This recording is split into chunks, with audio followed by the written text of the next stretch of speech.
Sergey Kiselev, represent Lean Farms here. Uh, Good afternoon, ladies and gentlemen. Salam alaikum. Добрый день. Thank you for coming to Elaine. And during my presentation, we'll discuss, basically, we try to summarize all the subjects which previously been told by my colleagues, by previous speakers. And we'll try to understand what is potential future. We talked about classic dairy products. We talked about dairy alternatives made of plants, plant-based products, hybrid products, but market need to grow, and what could be the source of incremental growth, we'll try to make a prediction. But prior I start, let me tell you a story that happened to Thomas Edison. Thomas Edison is well-known inventor, innovator, and when he was retired, he became, as now we call, angel investor. And people came to him and asked for money to, let's say, commercialize the invention. And one morning, Thomas Edison, being waked up by the doorbell, and he opened the door, and there was a young man who told Thomas, give me some money. He told, okay, for what? I invented universal solvent. Oh, universal solvent, quite interesting. And differentiate this solvent from others. He replied, it can dissolve everything. Edison replied, okay, and how you are going to store it? And close the door. We will talk about precision fermentation, and outcome of this story is there is number of great innovations, disruptive innovations. But when we get the result, we need to understand not only how great result is, but what to do with it. So, and I hope by the end of the presentation we'll try to understand together what we can do with precision fermentation as a technology, and how we can use product, huge list of products that can be produced with this technology, how we can implement it to the industry, whether we should implement it to existing product portfolio, or should it become a incremental category. So please, it will not take a lot of time. We will go after to the lunch. And what I would like to ask you, don't consider it as a report or lecture. I want your participation. I want we decide together as the leaders of the industry how we can deal with the technology and with the product. So what we will talk about, why we need to grow diversity of the protein markets. We will briefly discuss what's wrong or what's right with animal-based proteins and plant-based proteins. I will remind you what precision fermentation is about and why diversification matters.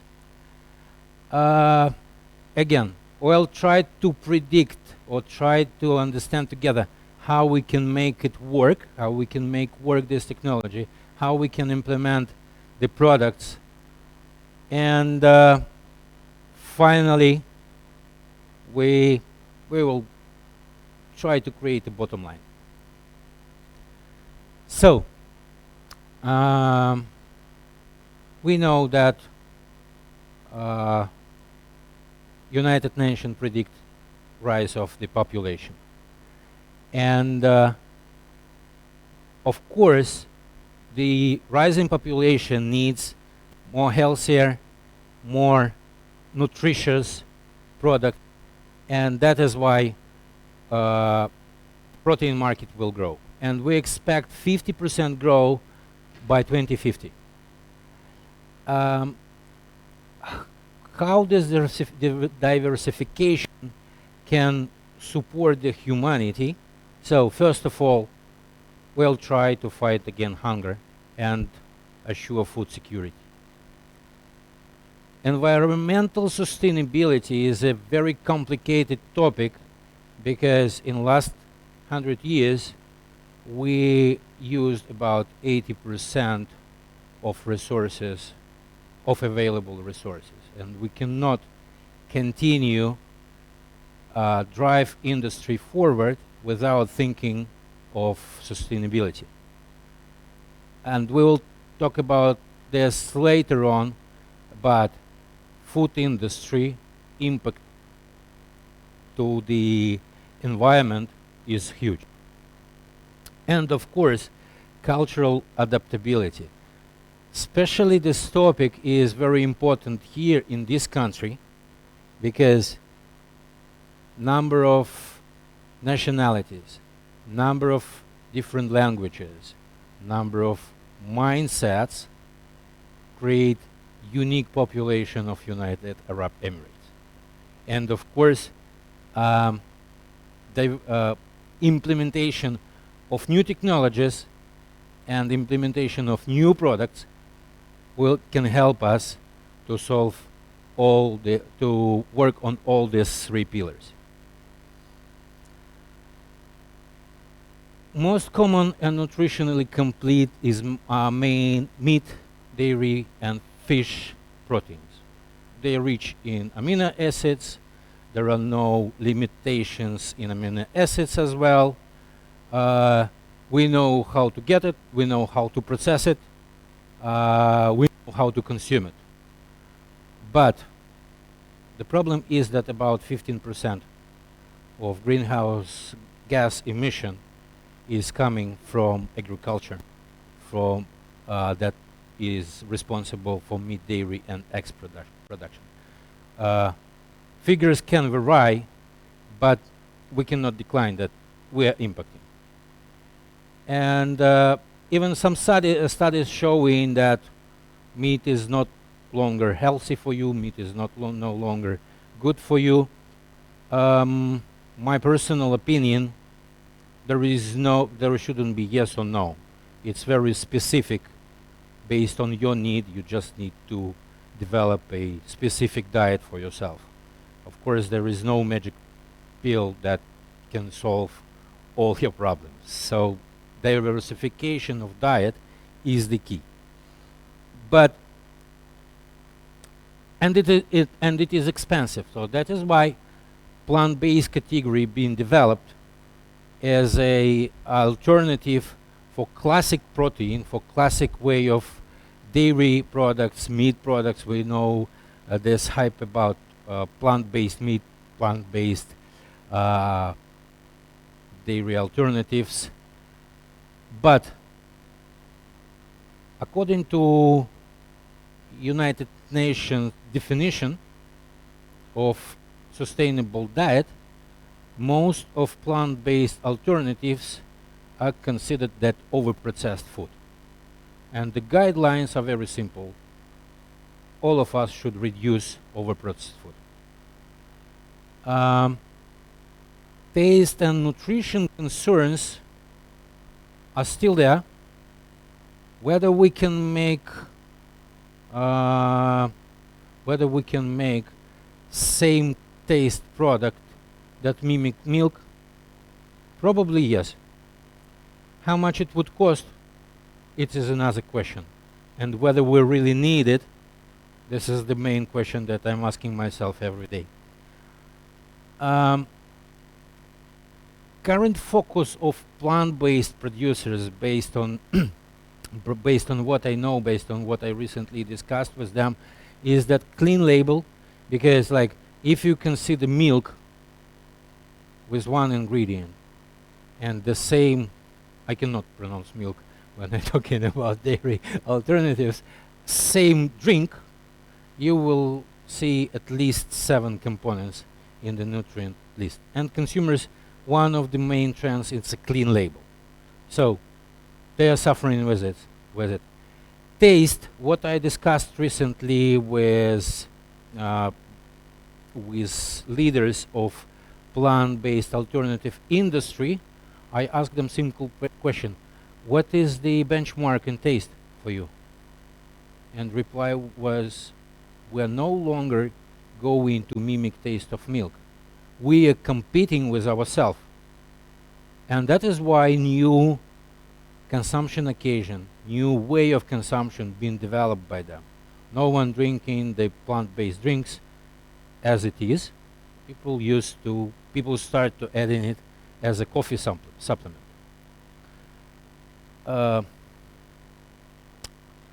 Balanced products, balanced in terms of nutrient content mainly, because if someone had the chance to look on nutrition values of plant-based alternative, some question could rise.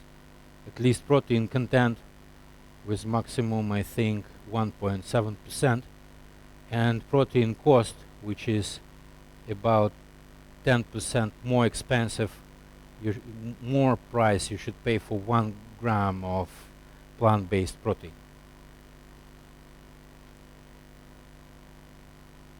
What is precision fermentation? Well-known process. I think it came from biotech, so it is basically basic biotechnology. So we take in some microorganisms, and if we may call it, teach them to produce the substances that we want. For 100 years, for decades, we producing this way vitamins, antibiotics, and let's say first tries to produce macronutrients such as proteins were done about 50 years ago. The only reason why it was not that popular before these days is the cost of the production. Now, biotechnology industry, our colleagues from biotechnology industry learn how to make their yeasts more effective. Equipment producers showed how we can extract proteins, how we can separate proteins and bacteria cells. The complexity here, that size of the protein molecule is almost equal to the size of protein of the bacteria cells, and it drives some complexity. But of course there are some benefits. Precise or precision is the key word here. If we consider a milk protein complex, there are 5 main proteins. One of them is casein and whey proteins, and with precise fermentation technology, we can just decide what protein we want, whether it will be casein, whether it will be lactoferrin, beta-lactoglobulin, and based on our need, we can develop easily the process. We can change genome of the microorganisms in order to produce the protein fraction that we want. And key difference here, that cow producing all of them, but vessel with feeding media and with microorganisms can produce only one. And of course, it drives some challenges. High cost, still cost is the key element that producers considering as a stop factor. Regulatory evolution and consumer skepticism, again, like these two elements are always walk one next to another, because if, for example, I gave to someone try my milk with enriched with proteins, the reasonable question, okay, where is the cow that produced this milk? Or meat or egg protein, where is the animal that produced these proteins? And from legal perspective, there is a big question whether we can call the substance that is equal from chemical point of view, whether we can use the same name for the substance if it was created in completely different way. And I don't have this answer now. And why the diversification matters? Because, again, people tend to find unique solution and want one magic pillow. But blend of the solutions is the key. And from our perspective, blended proteins is the way how we can enhance, first of all, nutrition and taste. Let's consider lactoferrin as one of the examples. Extraction of lactoferrin is expensive, and key challenge that you shouldn't start the business of lactoferrin extraction if you have less than 100 ton of milk per day.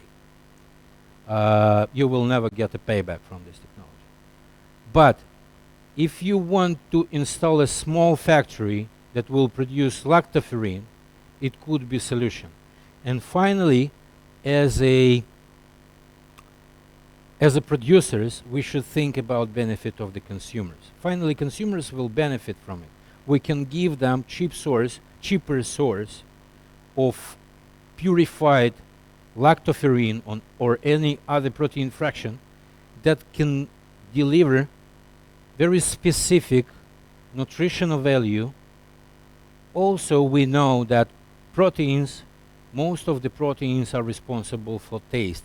For example, Brazil, if for someone this name ring the bell? Okay. Brazil, it's a protein that is, I think, I can be mistaken, 10,000 more sweet than sugar, and it not trigger insulin receptors, so no blood sugar increase, but still we can deliver the taste. Minor quantities required to make product very sweet.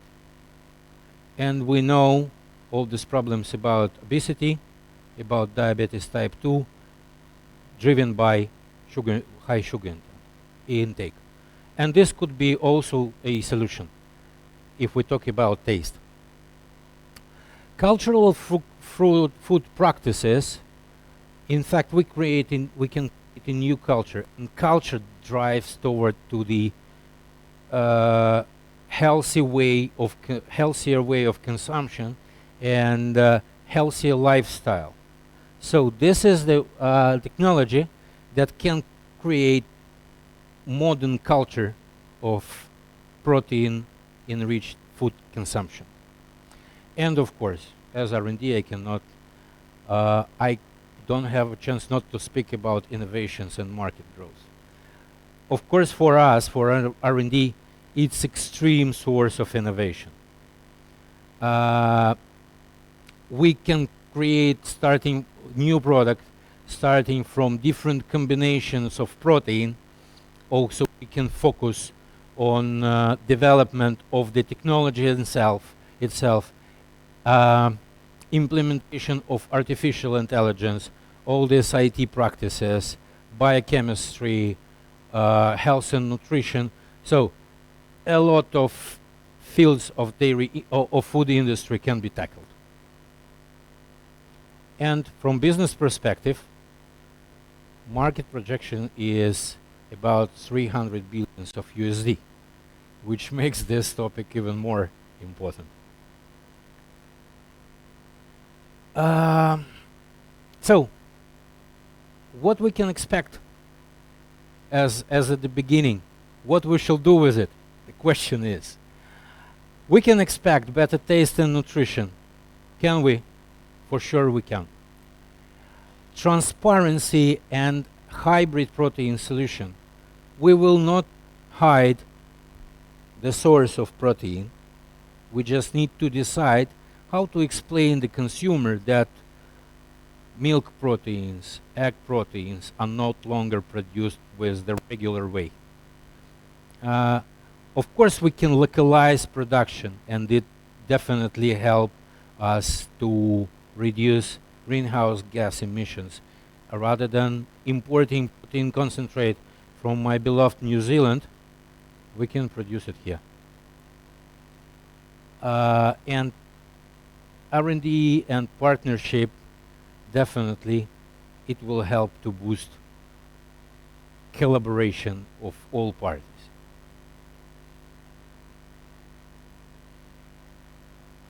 So these are the outcomes that I feel could answer the question whether we should predict growth of precision fermentation technology, whether we should expect innovation driven by precision fermentation technology. Of course we do. But it's not only lab-grown, plant-based meat or dairy. As smart and innovative people, we must learn how to make the things work together. Thank you so much.